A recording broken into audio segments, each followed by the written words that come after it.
ఆరోగ్యంగా ఉండటం ఏంటో అందరికీ తెలుసు. అనారోగ్యం అంటే ఏంటో మనకు అనుభవంలోకి వస్తుంది. మనకు నొప్పి వేస్తుంది, లేకుంటే ఎక్కడైనా బాధ కలుగుతుంది. మన డాక్టర్‌ని సంప్రదిస్తాం. కానీ మానసిక అనారోగ్యం అంటే ఎలా ఉంటుందో చాలా మందికి తెలియదు. తెలియకనే చాలా మంది డాక్టర్‌ని సంప్రదించలేరు. కాబట్టి ఈరోజు మనం మానసిక అనారోగ్యం అంటే ఏమిటి? దాన్ని గుర్తించడం ఎలాగా? ఎప్పుడు సైకాలజిస్ట్‌ని కలవాలి? ఎప్పుడు సైకియాట్రిస్ట్‌ని కలవాలనే విషయం గురించి ఈరోజు మనం మాట్లాడుకుందాము. Hi, hello, welcome to red TV. నేను మీ సైకాలజిస్ట్ విశేష్. ఇంతకు ముందు వీడియోలో మనం మానసిక ఆరోగ్యం అంటే ఏమిటో, దాని యొక్క ఇంపార్టెన్స్ ఏంటో తెలుసుకున్నాము. ఆ వీడియో మరొకసారి చూడాలంటే ఇక్కడ కింద ఇచ్చే లింక్లో మీరు క్లిక్ చేస్తే మళ్ళీ ఆ వీడియోని మీరు చూడొచ్చు.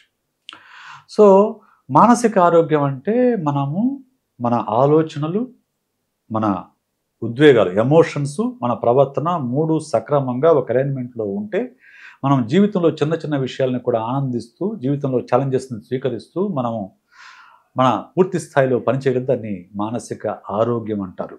మరి మానసిక అనారోగ్యం అంటే ఏమిటి అంటే, నవరత్నాలు గనక లేకపోతే మానసిక అనారోగ్యం అని అంటాం. నవరత్నాలు అనగానే మీరు ఏదో ఆంధ్రప్రదేశ్ ముఖ్యమంత్రి వైఎస్ జగన్మోహన్ రెడ్డి ప్రవేశపెట్టిన నవరత్న పథకాలు అనుకోమాకండి. ఇవి మానసికంగా నవరత్నాలు.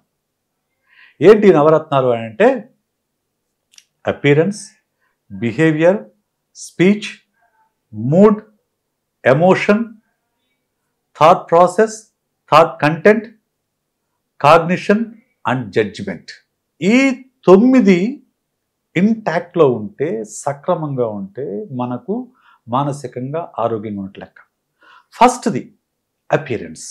అపియరెన్స్ అంటే ఏంటి? బట్టలు, మనం శరీరాన్ని చూసిన శ్రద్ధ, మనం కనిపించటం, ఎలా కనిపిస్తున్నాము అనేది. సాధారణంగా ఎవరైనా కానివ్వండి, ఆరోగ్యంగా ఉన్నవాళ్ళు, మానసికంగా ఆరోగ్యంగా ఉన్నవాళ్ళు ఉదయం లేవగానే బ్రష్ చేసుకొని, స్నానం చేసి, నీట్గా ఇంట్లో ఉన్న దాంట్లో శుభ్రమైన దుస్తులు ధరించి ఆఫీస్కో, బయటకో, వ్యాపారానికో, వృత్తికో వెళ్తారు. ఇది మానసికంగా ఆరోగ్యంగా ఉన్నవాళ్ళు చేసే పని. మానసికంగా అనారోగ్యంగా ఉన్నవాళ్ళు ఈ అపియరెన్స్ మీద ఎలాంటి శ్రద్ధ తీసుకోరు. కొంతమంది బట్టలు మురికి బట్టలు అలాగే వేసుకుంటారు, కొంతమంది అసలు బ్రష్ చేసుకోరు, ఫేస్ వాష్ చేసుకోరు, స్నానం చేయరు. ఇలాగే అపియరెన్స్లో ఒక డ్రాస్టిక్ డిఫరెన్స్ కనుక కనిపిస్తే మీరు వాళ్ళు మానసికంగా బాధపడుతున్నారని, అనారోగ్యం పాలవుతున్నారని మనం అర్థం చేసుకోవాలి. నెక్స్ట్ది బిహేవియర్. నెంబర్ 2 రత్న బిహేవియర్, ప్రవర్తన. ఒక మనిషి మనసుని ఎవరు చదవలేరు, కానీ ఆ మనిషి మనసు అతని ప్రవర్తన రూపంలో మనకు తెలుస్తుంది. రైట్. మనము మనుషులం అందరం కూడా మన ప్రవర్తన ఒక సాధారణంగా ఇప్పుడు కొత్త వాళ్ళు కనిపించినప్పుడు అలా చూసి నవ్వుతాము, పరిచయం కనిపిస్తే నవ్వుతాము, ఇంకా పరిశీలిస్తే హాయ్ హలో చెప్తాము, ఇంకా పరిశీలిస్తే కలిసి కూర్చొని కాఫీ తాగుతాం. రైట్. ఇది మామూలుగా మన అందరి యొక్క ప్రవర్తన. అదే మానసికంగా అనారోగ్యంగా ఉన్నవాళ్ళు, అంటే మానసిక రుగ్మతలు పాలైన వాళ్ళ ప్రవర్తనలో ఒక విపరీతమైన చర్య కనిపిస్తూ ఉంటుంది. అంటే తెలిసిన వాళ్ళు కనిపించినా పలకకపోవడం కానివ్వండి, చిన్న చిన్న విషయాలకే కోప్పట్టం కానివ్వండి, లేకుంటే పక్క తప్పుకొని పోవడం కానివ్వండి, ఇటువంటివన్నీ కూడా వాళ్ళ ప్రవర్తన మనకు మార్పున కనిపిస్తే, ఇంతకు ముందు కంటే ఇప్పుడు వాళ్ళ ప్రవర్తన భిన్నంగా ఉంటే, చిత్రంగా ఉంటే, విచిత్రంగా గనక ఉంటే, అప్పుడు అతని మానసికంగా పరిస్థితి బాగా లేదనే విషయాన్ని మనం అర్థం చేసుకోవాలి. మూడోది స్పీచ్, మాటలు. మన మనస్సు అనేది కొంత ప్రవర్తనగా తెలుస్తుంది, కానీ ఎక్కువగా మన మనస్సుని మనము మాటల రూపంలో వ్యక్తం చేస్తాం. మన మనసులో ఉన్న భావాలు ఎలా వ్యక్తమవుతాయి? నేను మాట్లాడుతున్నాను కాబట్టి నా మనసులో ఉన్న భావాలు మీకు వ్యక్తమవుతున్నాయి. నేను మాట్లాడుతున్నాను కాబట్టి నా దగ్గర ఉన్న నాలెడ్జ్ మీకు ట్రాన్స్ఫర్ అవుతుంది. So speech is the way to communicate కదా, టు ఎక్స్ప్రెస్ మై సెల్ఫ్ కదా. సో ఈ మాటలు అనేవి అర్థవంతంగా ఉంటే ఆరోగ్యంగా ఉన్నట్టు, అలా కాకుండా మాటలు అర్థం లేకుండా సాగితే, అంటే మాటల్లో గజిబిజి గందరగోళము, సెంటెన్స్లు ముగించకపోవటము, ఒక వర్డ్ నుంచి ఇంకొక వర్డ్కి వెళ్ళిపోవటము, ఒక టాపిక్ నుంచి ఇంకో టాపిక్ షిఫ్ట్ అయిపోవడము, మాటల్లో అర్థం కనుక లోపిస్తే అప్పుడు అతను మానసికంగా ఇబ్బంది పడుతున్నాడని మనం అర్థం చేసుకోవాలి. రైట్. నెంబర్ 4 మూడ్, అంటే మన ఉద్వేగ స్థాయి, మన మూడ్ ఎలా ఉందనేది మన మానసిక ఆరోగ్యానికి, లేకపోతే మానసిక అనారోగ్యానికి సంకేతంగా నిలుస్తుంది. ఎందుకు?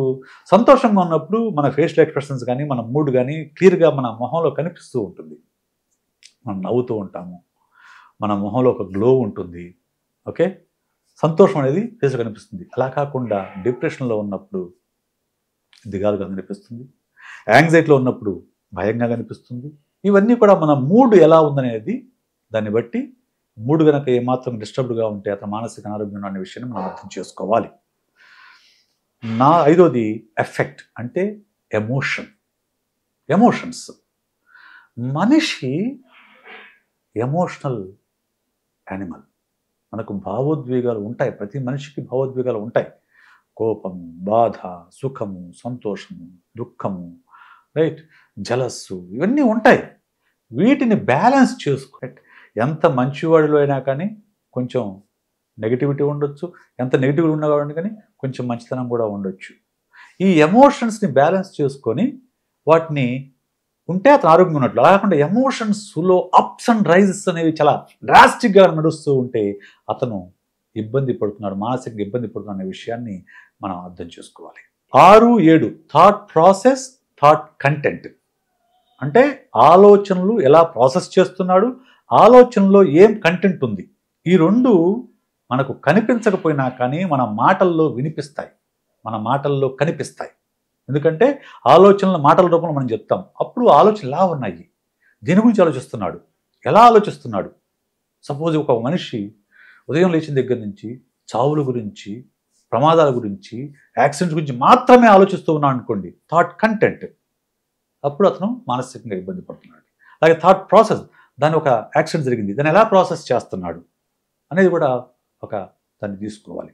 ఈ థాట్ కంటెంట్, థాట్ ప్రాసెస్, ఈ రెండిట్లో కనుక అబ్నార్మాలిటీస్ కనుక కనిపిస్తే, సాధారణంగా లేకపోతే అసాధారణంగా కనిపిస్తే అతను మానసికంగా ఇబ్బంది పడుతున్నాడని చెప్పేసి మనం అర్థం చేసుకోవాలి. 8 కాగ్నిషన్ అంటే ఆలోచన తీరు ఎలా ఉంది అనేది, మనం ఎలా దాన్ని ప్రపంచాన్ని అర్థం చేసుకుంటాం అనేది ఇంపార్టెంట్. ప్రపంచం అందరికీ ఒకే రకంగా ఉంటుంది, మీకు నాకు అందరికీ అవే ప్రపంచం.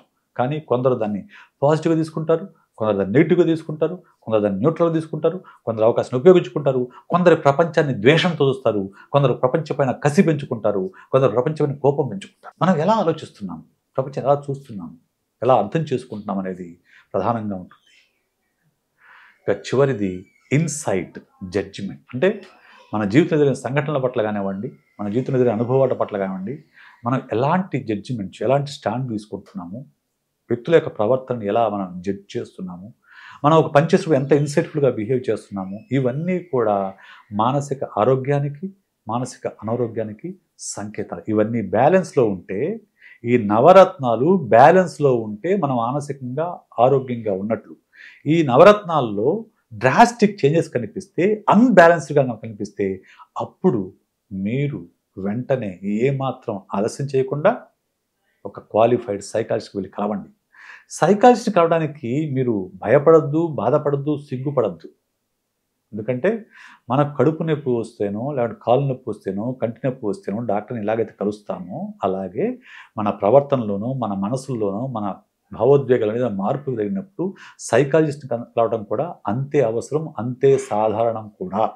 కాబట్టి ఈ నవరత్నాల్లో ఏదైనా అన్బ్యాలెన్స్డ్గా మీకు అనిపించినప్పుడు ఏమాత్రం ఆలస్యం చేయకుండా మీకు దగ్గరలోని సైకాలజిస్ట్ని కలవండి. వాళ్ళు చెప్పే సలహాలు, సంప్రదింపులు స్వీకరించండి. మీ మానసిక ఆరోగ్యాన్ని కాపాడుకోండి. ఈ వీడియో మీకు నచ్చినట్లయితే లైక్ చేయండి, షేర్ చేయండి. మీ ఒపీనియన్ని కామెంట్ రూపంలో మాకు చెప్పండి. అలాగే మీకు ఎలాంటి వీడియోలు కావాలో కూడా కామెంట్ రూపంలో మాకు చెప్పండి. సబ్స్క్రైబ్ చేయటం మాత్రం ఏమాత్రం మర్చిపోమకండి. ఖచ్చితంగా సబ్స్క్రైబ్ చేయండి. మరోసారి మరో వీడియోలో మనం కలుసుకుందాం. అప్పటి వరకు సెలవు. నేను మీ సైకాలజిస్ట్ విశేష్.